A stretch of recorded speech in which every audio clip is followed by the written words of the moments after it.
Hi, welcome to Fiesta kitchen.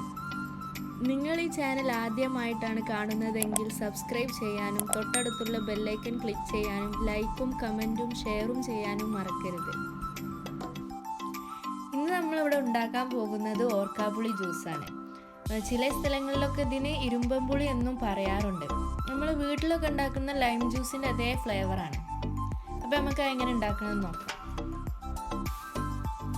ആദ്യം തന്നെ ഒരു മിക്സിയുടെ ജാർ എടുത്തിട്ട് അതിലേക്ക് ഓർക്കാപ്പുളി ചെറുതാക്കി അരിയാണ് വേണ്ടത്. ഞാൻ ഇപ്പോൾ ഇവിടെ ഒരു 6 ഓർക്കാപ്പുളിയാണ് എടുത്തിട്ടുള്ളത്. അത് നമ്മൾ ചെറിയ കഷ്ണങ്ങളാക്കിയിട്ട് മിക്സിക്ക് ഇടുക. ഒരു 2 ഗ്ലാസ് ജ്യൂസൊക്കെ നമുക്ക് ഇതിന്ന് ഉണ്ടാക്കാം. ഇനി അതിലേക്ക് ഒരു 1/2 കപ്പ് പഞ്ചസാര ഇടുക. മധുരമൊക്കെ ഓരോരുത്തരുടെ ഇഷ്ടം പോലെ ഇടാം കേട്ടോ. ഇനി ചെറിയൊരു കഷ്ണം ഇഞ്ചി ചെറുതാക്കി അരിഞ്ഞത് അതിലേക്ക് ഇടുക. പിന്നെ അതിലേക്ക് ജ്യൂസിൻ്റെ ടേസ്റ്റിനും ഫ്രഷ്നെസ്സിനൊക്കെ വേണ്ടിയിട്ട് ഒരു 6 പുതിനയില അതിലേക്ക് ഇടുക. ഇനി ജ്യൂസിന് ആവശ്യമായ വെള്ളം അതിലേക്ക് നമുക്ക് ചേർത്ത് കൊടുക്കാം. ഇനി നമുക്ക് ഇതൊന്ന് നന്നായി ബ്ലെൻഡ് ചെയ്തെടുക്കാം. ബ്ലെൻഡ് ചെയ്തതിന് ശേഷം ഒരു ബൗൾ എടുത്തിട്ട് നമുക്ക് സ്ട്രെയിനർ ഉപയോഗിച്ചിട്ട് നമ്മൾ ജ്യൂസ് ഒന്ന് നമുക്ക് അരിച്ചെടുക്കാം.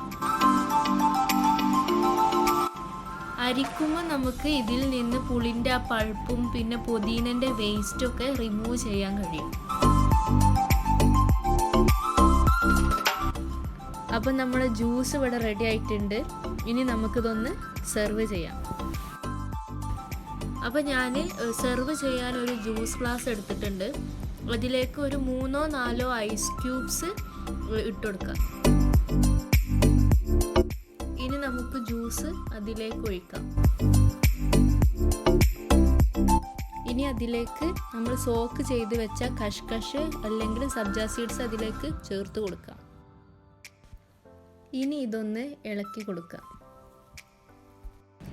അപ്പം നമ്മുടെ ഓർക്കാപ്പുളി ജ്യൂസ് ഇവിടെ റെഡി ആയിട്ടുണ്ട്. ജ്യൂസിനെ കുറിച്ച് പറയുകയാണെങ്കിൽ ബ്ലഡ് പ്രഷറിനും കൊളസ്ട്രോളിനൊക്കെ വളരെ നല്ലതാണ് എന്നാണ് പഠനങ്ങളൊക്കെ പറയുന്നത്. ഈ ജ്യൂസ് നിങ്ങൾ വീട്ടിൽ തീർച്ചയായും ട്രൈ ചെയ്തു നോക്കണം. സംശയങ്ങളുണ്ടെങ്കിൽ കമൻറ്റ് സെക്ഷനിൽ ചോദിക്കാം. അതോടൊപ്പം തന്നെ നിങ്ങൾക്ക് ഈ വീഡിയോ ഇഷ്ടപ്പെട്ടാൽ തീർച്ചയായും ലൈക്ക് ചെയ്യാൻ മറക്കരുത്.